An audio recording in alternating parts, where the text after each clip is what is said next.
Hey everyone, welcome to the Everyday Human Podcast. My name is Easton Taverna. Each day I'll share a reflection written by me and inspired by literature, poetry, music, movies, video games, and more. And after that, I'll share a prompt for you to write your own reflection. Together, we'll explore what it means to be human. Every month, we'll walk a new path, taking a look at life, death, the universe, and everything in between. Thanks for coming along. I'm glad you're here. For more, visit eastontaverna.com or join me on Instagram at _everydayhuman. Whatever you do, don't laugh. It is July 23rd, and that is the title of today's Everyday Human Reflection. This one was inspired by a quote from Madeleine L'Engle's A Circle of Quiet. If you're not familiar with Madeleine L'Engle, you may be with her probably most popular or widely read book, A Wrinkle in Time.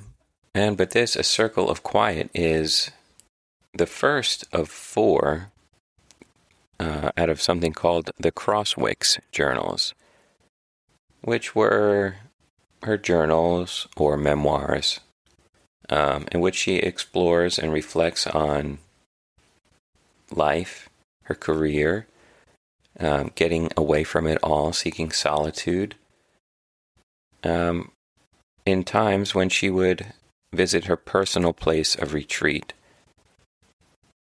I think it was in Connecticut, a farmhouse called Crosswicks. All right, and here is the quote. It is a long one today, but a very good one. To refuse to respond is in itself a response.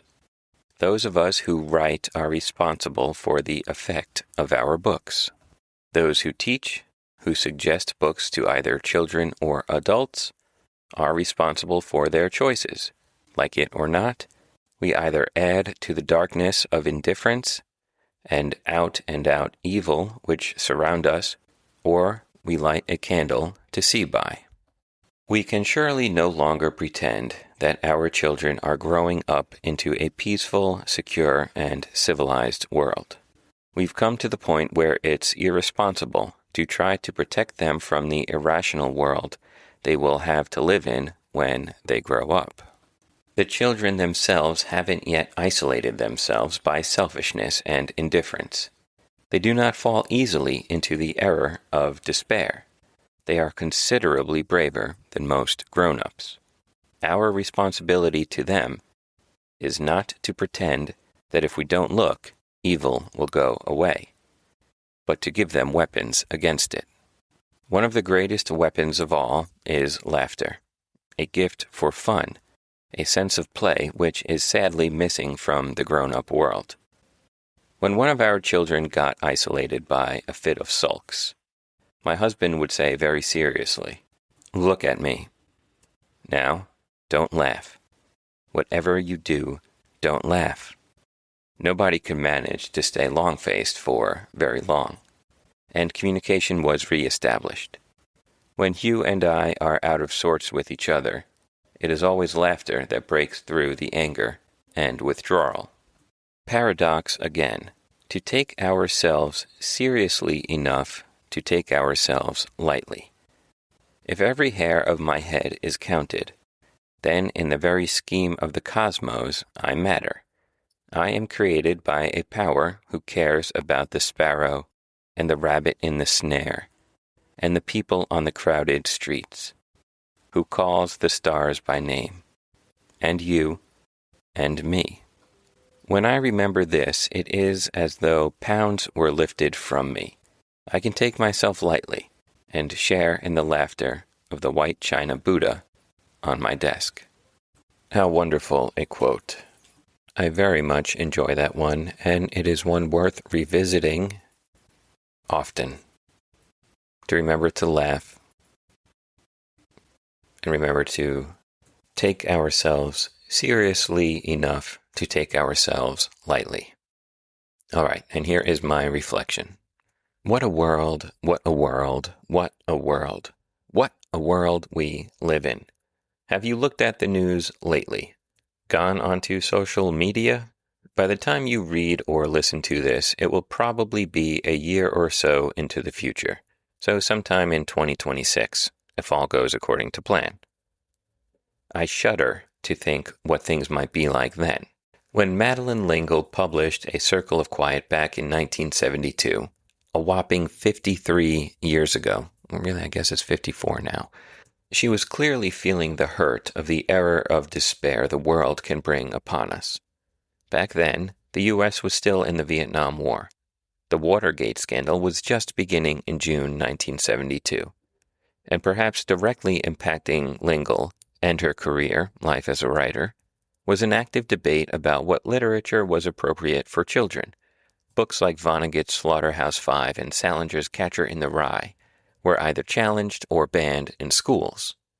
So while she wrote this passage 53 years ago, it seems like it could have been written today. You can find the parallels yourself. Trust me, you don't have to dig too deep.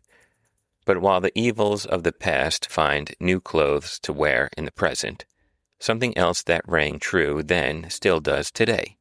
We must find a way to push forward through the growing seriousness, cynicism, and alienation that's all too easy to find as an adult. And remember to laugh. We must also remember that children are the future. They carry the fire. They are the hope bearers. And as adults, we must remember that, at all costs, it is up to us to protect them, teach them to protect themselves, but also to let them teach us what it is to laugh again.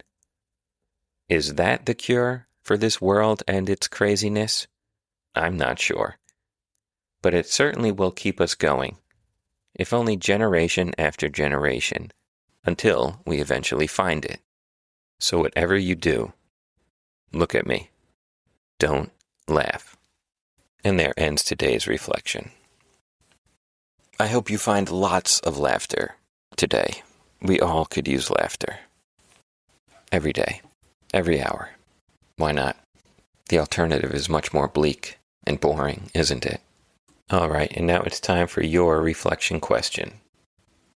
So in your journal, on your napkin, or while you're taking a walk, getting some solitude yourself, maybe, or looking out your window, consider the following question. Am I teaching the younger generation how to balance seriousness and lightness? Am I practicing this myself? All right, that's it for today, July 23rd. I'll be back tomorrow, July 24th, with another reflection. Have a good one, and take care.